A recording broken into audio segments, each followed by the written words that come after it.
નમસ્કાર ખેડૂત મિત્રો, નમસ્કાર. હું એચ સાવલિયા.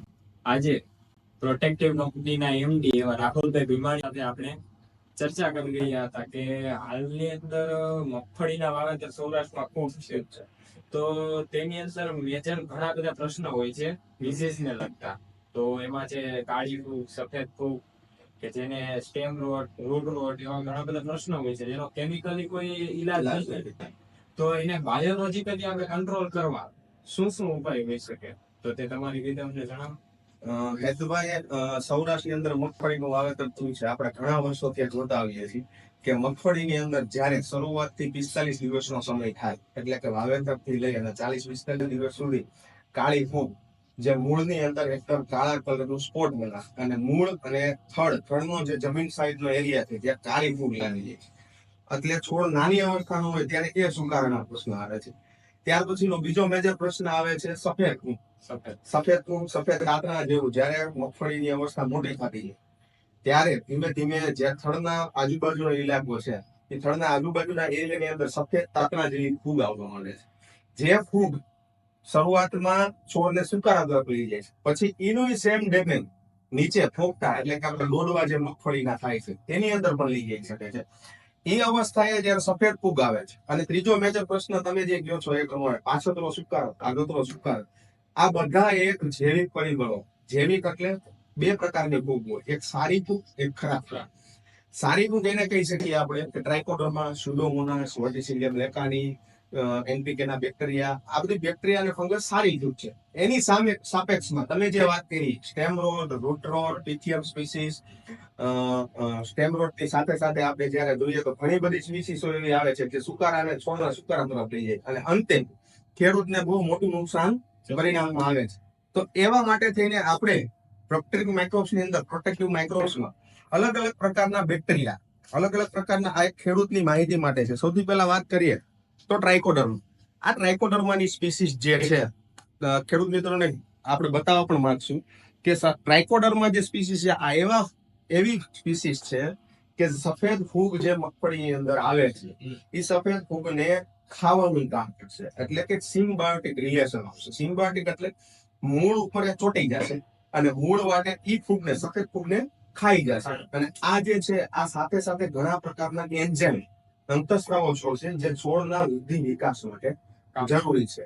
એટલે કે જે ટ્રાઇકોડર્મા સ્પીસીસ છે એ ઓલ ઇન વન છે, મલ્ટિપલ સોલ્જર. આપણો જે દેશનો સૈનિક લડે છે બોર્ડર ઉપર, એવી રીતના આપણી જમીનમાં એક સૈનિક છે એ ટ્રાઇકોડર્મા છે. આ અલગ અલગ ઘણી બધી પ્રકારની ફૂગને કંટ્રોલ કરશે. કાઇનેટિક એન્ઝાઇમ જેવા કે અલગ અલગ અંતઃસ્ત્રાવો જે છે છોડના વૃદ્ધિ માટે, ઉત્પાદન માટે જરૂરી છે એવા અંતઃસ્ત્રાવો છોડશે. ત્યાર પછી બીજી સ્પીસીસ છે એ સ્યુડોમોનાસ સ્પીસીસ. સ્યુડોમોનાસના બેક્ટેરિયા જે છે એ સ્યુડોમોનાસના બેક્ટેરિયા એ કાળી ફૂગ, ફૂગસુક, ધનુવૃત્તિ, કોહવાળો, આવા જે આપણે રોગ કહીએ છીએ. મગફળી એક નહીં, બધામાં આવે છે. ફ્યુઝેરિયમ બીજ કોટનમાં પણ આવે છે, તલ, મગ, અડદ, શાકભાજી પાકોમાં પણ આવે છે. તો સ્યુડોમોનાસ છે જે એ કાળી ફંગસના જેટલા પોઝિટિવ ઓર્ગેનિઝમ આપણે કહીએ છીએ રૂટની અંદર આવતું કાળી ફૂગ, જે એટલે દેશી ભાષામાં કાળી ફૂગ, તો એમાં કંટ્રોલિંગ કરે છે. ત્યાર પછી આપણે એક માસ્ટર કિટ કરીને પણ બનાવીએ છીએ. જે માસ્ટર કિટની અંદર ટ્રાઇકોડર્મા, સ્યુડોમોનાસ અને એનપીકે ત્રણેયના બેક્ટેરિયા આપણે સાથે આપીએ છીએ. સાથે સાથે એનપીકે ના બેક્ટેરિયા શું કામ કરશે તો આ કુદરતી ખાતરની ફેક્ટરી છે.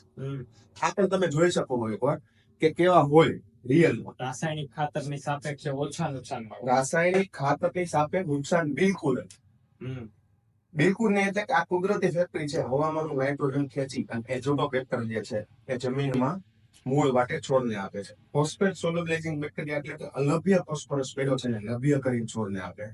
અને પોટાશ સ્થિરીકરણ બેક્ટેરિયા, પોટાશ લોબિલાઇઝિંગ બેક્ટેરિયા, પોટાશને સ્થિર કરશે. જે તમે ભૂતકાળની અંદર ફર્ટિલાઇઝર એ પાછી બધાનો વપરાશ કરાવો છો. કોઈ પણ પ્રકારની નુકસાની, ઇકો ફ્રેન્ડલી છે. જમીનમાં જેટલા વધુ બેક્ટેરિયા એટલું સારું જમીનનું સ્ટ્રક્ચર, એટલું સારું ઉત્પાદન છે. ત્યાર પછી અલગ અલગ આપણે પ્રોટેક્ટિવ અંદર ઘણી બધી બેક્ટેરિયા રેન્જ પણ છે. સાથે સાથે બ્રિવેરિયા એક કુદરતી ઇન્સેક્ટિસાઇડ જે બાયોલોજીકલ ઇન્સેક્ટિસાઇડ બ્રિવેરિયા છે. એ ચૂસિયા, થ્રીપ્સ, તમામ પ્રકારની જે ઉપરની જીવાત આવે ચૂસ્યો એમાં કંટ્રોલ કરતા બેક્ટેરિયા. ત્યાર પછી છે આપણી પાસે વર્ટિસિલિયમ. વર્ટિસિલિયમ જે છે એ કૃમિ, ઉધઈ, મૂંડા, તળકીડી આ જે જમીનજન્ય જીવાત છે એની અંદર કંટ્રોલ કરતા બેક્ટેરિયા છે. આપણે ઘણી બધી રેન્જ અલગ અલગ બેક્ટેરિયાની આપણે બનાવીએ છીએ જે લેબની અંદર ખરાઈ કરી, ટેસ્ટિંગ કરી, ક્વોલિટી ચેક થઈ, ઇન્ફેક્શન ચેક થઈ, તમને બતાવું આ બધા આપણા ઇન્સ્ટ્રુમેન્ટ જેટલા પણ તમને દેખાઈ જાય એ બધામાં ટોટલ પેરામીટર ચેક થશે. આપણા તમામ પેરામીટરો ચેક થાય, ક્વોલિટીની ખરાઈ થશે, ત્યાર પછી જ આપણા બેક્ટેરિયા આપણે ખેડૂતો સુધી પહોંચાડશું કે જે 100% છે, 100% ઇકો ફ્રેન્ડલી છે, 100% આપણી જમીનને સુધારી પડશે, નુકસાન કરતા નથી. કોઈ કરતા નુકસાન કરતા નથી. પછી ખેડૂતોના ઘણીવાર પ્રશ્ન હોય કે આ બેક્ટેરિયાને વાપરવા કઈ રીતે. હા. તો આ બેક્ટેરિયાને વાપરવા માટેની અલગ અલગ પદ્ધતિ છે. સૌથી પહેલા તો તમે જે બેક્ટેરિયાના પાઉચ આવે એને રેતી, છાણનો ગોળ અથવા સેન્દ્રિય ખાતર, આ 3 વસ્તુ જે છે, સેન્દ્રિય ખાતર, છાણનો ગોળ કે એની સાથે તમે મિક્સ કરી જે ખાતર આપણે ઉડાડીએ એવી રીતના ઉડાડી શકો છો. હા. અથવા તો પાણી સાથે મિક્સ કરી, દાખલા તરીકે કોઈ હર્બિસાઇડ આપણે પાણીમાં ઓગાળી બેરલની અંદર એનો કાચ ચાલુ કરી પાણી સાથે જવા દઈએ તો પણ કારગર છે. અથવા તો ડ્રેન્ચિંગ, પંપની નોઝલ કાઢી એને આપણે ડ્રેન્ચ કરીએ, નોઝલ કાઢીને સાઈડમાં રેડીએ તો પણ કંટ્રોલ મળશે. ખાસ ખેડૂત મિત્રોને એક માહિતી આપજો ભાઈ કે જ્યારે પણ બેક્ટેરિયાનો વપરાશ કરો ત્યારે આગળ પાછળ 6-7 દિવસ કોઈ પણ કેમિકલ ફર્ટિલાઇઝર અને કોઈ પણ કેમિકલ પેસ્ટિસાઇડ વાપરવું નહીં. હા. પછી બીજા કોઈ તમારા પ્રશ્ન હોય તો રાહુલભાઈ, આ જે બેક્ટેરિયા છે તમે કહો છો જમીનનું સ્ટ્રક્ચર બગાડતા નથી, તો એ ઇમ્પ્રુવાઇઝ કરી શકે સ્ટ્રક્ચર? 100%. 1 માંથી 2, 2 માંથી 4, 4 માંથી 8, 8 માંથી 16 એવા ડબલ ના મલ્ટીપ્લાય બેક્ટેરિયા જમીનમાં જશે એટલે મલ્ટીપ્લાય ઓટોમેટિક થતા જશે. એનો ખોરાક છે એ ખરાબ ફૂડ છે, હાનિકારક ફૂડને ખાઈ અને પોતે રેમિગેટ થશે. એટલે જેટલી વાર જમીનમાં જશે કિલોના જથ્થામાં, 500 ગ્રામના જથ્થામાં, 2 કિલોના જથ્થામાં એ પોતે મલ્ટીપ્લાય થતા રહેશે. મલ્ટીપ્લાય થશે, જેટલા મલ્ટીપ્લાય થશે એટલા વધારે સારા. તો ખેડૂત મિત્રો, રાહુલભાઈ જે એમપી તરીકે હાલ કાર્યરત છે કે જેમને ખૂબ સરસ આપણને હાલનું આધુનિક એગ્રીકલ્ચરની માહિતી આપી. તો આપણે પણ આ બેક્ટેરિયાને અપનાવીએ અને આપણી જમીનને જે સ્થિતિ બગડી રહી છે એને સુધારી અને ઇમ્પ્રુવાઇઝ કરીએ. Thank you.